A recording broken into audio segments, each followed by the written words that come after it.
কোথাও উঠে গেছে কার্পেটিং, কোথাও সৃষ্টি হয়েছে খানাখন্দ। ঝুঁকি নিয়ে হেলে দুলে চলাচল করছে হালকা পরিবহন।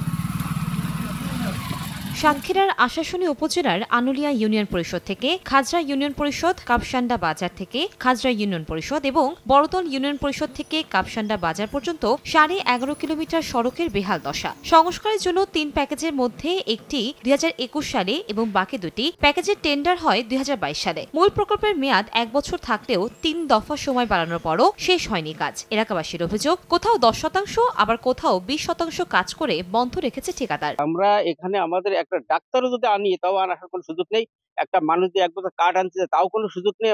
অত্যন্ত মর্মান্তিক ভাবে আমরা জীবনযাপন করছি। আমরা নাখালি রাস্তাটা একটা ভ্যান যায় না, একটা রোগী নেগালে তাও আমরা যেতে পারি না, এত রাস্তা খারাপ। আর আমরা রাস্তাঘাটে যাই চলতে পারছি না। এখানে কোনো যানবাহন চলতে পারে না।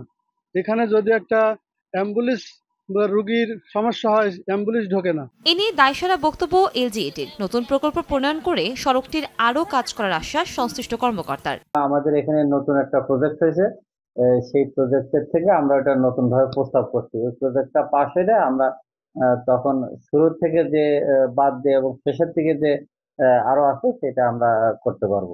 এলজিইডির তথ্য মতে প্রকল্পের মোট ব্যয় ধরা হয়েছে 13 কোটি 22 লাখ টাকা। সময় সংবাদ, সাতক্ষীরা।